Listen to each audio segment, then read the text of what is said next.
से होगा। सिर्फ 13 यूरो में स्लोवेनिया की आप डायरेक्ट टीआरसी हासिल कर सकते हैं, वो भी घर बैठे।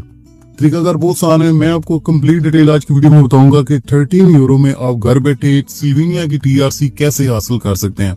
देखो भाई 2024 में ना लिथुआनिया ने डायरेक्ट टीआरसी ऑफर करना स्टार्ट की थी। आप सबको पता है कि उस पर भी काफी ज्यादा लोगों ने जो है ना वो बेनिफिट उठाया था, और एज ए सेम अब स्लोवेनिया ने भी जो है ना डायरेक्ट टीआरसी आपको घर बैठे ऑफर करना शुरू कर दी, जिसकी टोटल फीस है 13 यूरो। और 13 यूरो में आप किस तरह टीआरसी ले सकते हो ये आपने थोड़ा सा तरीकाकार समझना है, जिसमें बेसिकली आपको 4 से 5 डॉक्यूमेंट की जरूरत पड़ेगी जो आपके पास एज इट इज होने चाहिए। अब उन डॉक्यूमेंट में कौन कौन से डॉक्यूमेंट है वो भी मैं आपको बताऊंगा, और आपने एक्चुअली में जॉब कैसे ढूंढनी है या आपको ये टीआरसी कार्ड किस तरह मिलेगा, उसके लिए आपको थोड़ा सा वीडियो को ध्यान से देखना है। अब मैं आपको सिंपल सा तरीका बताता हूँ। देखो भाई किसी भी कंट्री के वर्क वीजा के लिए जो सबसे मोस्ट इंपोर्टेंट चीज होती है ना वो जॉब ऑफर लेटर होती है, ठीक है। अब उस जॉब ऑफर लेटर के बिहाफ पर आप अपना वर्क वीजा या आप वर्क परमिट कह लें या आप डायरेक्ट टीआरसी कह लें, आपने वो अप्लाई करना होता है। अब वो किस तरह लेना है वो मैं आपको आगे चलकर बताता हूँ, लेकिन स्टार्ट में जो आपको चीज चाहिए ना, एक तो हो गया आपका सीवी और कवर लेटर जॉब अप्लाई करने के लिए, ठीक है। जो आपको डॉक्यूमेंट चाहिए उनमें आपको बेसिकली 4 डॉक्यूमेंट चाहिए। आप ऐसा समझ लें कि ये स्लोवेनिया की एक कानून होगा या स्लोवेनिया को ये डॉक्यूमेंट इनिशियली चाहिए ही चाहिए होते हैं। अब उन डॉक्यूमेंट में सबसे पहले जब आपने जॉब अप्लाई की, फर्स्ट ऑफ ऑल आपने जॉब अप्लाई करनी है, अपने लिए एक एम्प्लॉय ढूंढना है, ठीक है। जब आपने जॉब अप्लाई की, आप किसी कंपनी ने आपके डॉक्यूमेंट को सिलेक्ट किया, ठीक है। सिलेक्ट करने के बाद फिर आपसे जो आपको एम्प्लॉयर होगा या आपकी जो कंपनी होगी ना वो 4 बेसिक डॉक्यूमेंट की डिमांड करती है, ठीक है। अब उन डॉक्यूमेंट में कौन से हैं, अगर आपने स्लोवेनिया को टारगेट करना है ना तो ये 4 डॉक्यूमेंट आपने लाजमी बनवा लेने हैं, ठीक है। जिनमें सबसे पहले आपका passport, of course her country के लिए आपको पासपोर्ट तो चाहिए होता है, इसकी आपने एक कलर कॉपी करवा लेनी है, ठीक। फर्दर ये है कि आपके पास ना एक अपना पुलिस क्लियरेंस सर्टिफिकेट भी होना चाहिए, ठीक है, और आपने वो उसे स्टाम्प भी करवाना है, ठीक है। सारा कुछ आपने प्रूव करवाना। और तीसरी चीज आपके पास एक एफबीआर की तरफ से ना एक लेटर होना चाहिए जिसमें आप रजिस्टर्ड हो, ठीक है, और आप जो है ना आपके पास कोई जॉब ना हो, यानी आप वेले हो, जिसमें लिखा हो कि ये बंदा जॉबलेस है, ठीक है। आप ऐसा कह ले कि ये स्लोवेनिया का कानून है, अगर किसी ने स्लोवेनिया में जाना है या स्लोवेनिया में जॉब को टारगेट करना है तो जॉब टारगेट करने के लिए सबसे जरूरी चीज है कि बंदा थर्ड कंट्री में वो जॉबलेस हो, उसके पास जॉब ना हो।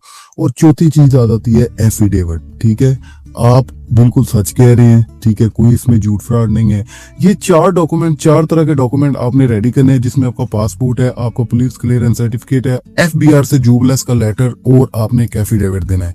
ये 4 तरह के डॉक्यूमेंट आपने अपने पास रखने हैं, आपने अपने एम्प्लॉयर को देने हैं, ठीक है। एम्प्लॉयर को देने के बाद अगला काम होता है एम्प्लॉयर का, ठीक है। एम्प्लॉयर आपके बिहाफ पर जो ना वो वर्क परमिट अप्लाई करता है। देखो भाई डिफरेंस होता है, वर्क वीजा आपको आपकी होम कंट्री से मिलना होता है, वर्क परमिट जो होता है ना आपको वहां से मिलना होता है, ठीक है। अब ये 4 डॉक्यूमेंट आपने दिए, ठीक है, आपके बिहाफ पर आपके एम्प्लॉयर ने आपका वीजा अप्लाई किया, यानी वर्क परमिट अप्लाई किया। जब आपको वर्क परमिट की अप्रूवल आ जाती है ना तो भाई अब मैं आपको यहाँ पर बता दूं, जब वर्क परमिट की अप्रूवल आती है ना तो आपने अपने एम्प्लॉयर को बताना होता है, क्योंकि एशिया में इस वक्त मेरा ख्याल है कि 4 से 5 जगह पर जो ना स्लोवेनिया की एम्बेसी मौजूद है एशिया में, ठीक है। जिनमें नंबर 1 पर आता है चाइना, ईरान, तुर्की और इंडिया, ठीक है। और पाकिस्तानी जो है वो स्पेशली जाएंगे ईरान, क्योंकि ईरान से हमें वीजा भी सस्ता पड़ता है और साथ में भी है अगर हमने स्लोवेनिया की टीआरसी अप्लाई करनी है तो हमें ईरान जाना पड़ेगा, ठीक है। और इंडिया के लिए आप इंडिया से ही कर सकते हैं, ठीक है। और तुर्की और चाइना जो है ना वो हमको महंगा पड़ जाएगा, ठीक है। अब जब आपका वर्क परमिट वहां से स्लोवेनिया से इशू हो जाता है ना तो आपका जो एम्प्लॉयर होता है ना वो एम्बेसी में भी आपके डॉक्यूमेंट भिजवा देता है और बाय पोस्ट आपको भी भिजवा देता है, ठीक है। जिसमें वो आपको 13 यूरो आपको पे करने होते हैं एम्बेसी में, ठीक है। और 13 यूरो में ही आपकी अपॉइंटमेंट का भी खर्चा निकल आता है, ठीक है, और आपकी टीआरसी का भी, ठीक है। आप जाते हैं एम्बेसी में 13 यूरो पे करते हैं और विद इन 15 से जो है ना 25 डेज के अंदर अंदर आपका टीआरसी कार्ड इशू हो जाता है। यह तरीकाकार है। फर्स्ट ऑफ ऑल आपको एक जॉब ऑफर लेटर चाहिए, ठीक है। उस जॉब ऑफर लेटर के बिहाफ पर आपने अपने एम्प्लॉयर को 4 डॉक्यूमेंट देने हैं, ठीक है। 4 डॉक्यूमेंट देने के बाद आपका जो एम्प्लॉयर होगा वो आपका work visa, work permit apply करेगा, ठीक है। वर्क परमिट की अप्रूवल के बाद आपका एम्प्लॉयर आपको भी और एम्बेसी को भी जो है ना आपका वर्क परमिट भिजवा देगा और उस वर्क परमिट के बिहाफ पर आप एम्बेसी में जाओगे, अपने फिंगर दोगे और फिंगर देने के बाद आपका जो टीआरसी कार्ड है ना वो विद इन 1 मंथ जो है ना इशू हो जाता है।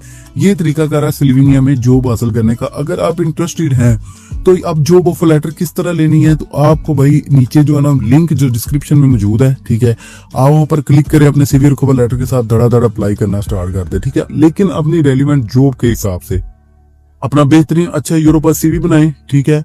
अगर नहीं बना सकते उसकी सर्विस आप हमसे भी ले सकते हैं, नंबर आपको स्क्रीन पर दिखाया जा रहा है। नहीं तो आप गूगल से बना सकते हैं, एआई की हेल्प ले सकते हैं, आप बहुत सारी यार चीजें आप खुद भी बना सकते हैं, इसमें कोई इश्यू नहीं है, ठीक है। सीवी अच्छी बनाएं, उसमें अच्छे कीवर्ड ऐड करें, जॉब डिस्क्रिप्शन को चेक करें। चेक करने के बाद नीचे डिस्क्रिप्शन में लिंक मौजूद है, आप वहां पर जो है ना अप्लाई कर सकते हैं, ठीक है। गूगल से आप कंपनीज निकाल सकते हैं, वेयर उसकी कंपनी निकालें, आप फैक्ट्री की कंपनी निकालें, आप एग्रीकल्चर की निकालें, आप इंडस्ट्री की निकालें। यार आप हर तरह की ना स्लोवेनिया में जो मौजूद कंपनीज है आप वहां पर निकाल सकते हैं। एक बात ध्यान में रखना कि स्लोवेनिया जो है ना वो बहुत ज्यादा डेवलप हो रही है और यूरोप में सबसे डेवलपिंग कंट्री में अभी आ रही है, अपनी एक रैंकिंग बना रही है। तो इस चीज को आपने ध्यान में रखना और यहाँ पर आपको सैलरी भी जो है ना वो काफी अच्छी मिल जाती है एज कम्पेयर दूसरे शेंजन कंट्री के। अगर आप टारगेट करना चाहते हैं, सबसे पहले अभी अपने 4 डॉक्यूमेंट बनवा कर रखें। 4 डॉक्यूमेंट बनवाने के बाद जॉब पर डेली बेसिस पर अप्लाई करें, 2 घंटे दे, इंशाल्लाह आपको अच्छा रिस्पॉन्स जरूर मिलेगा।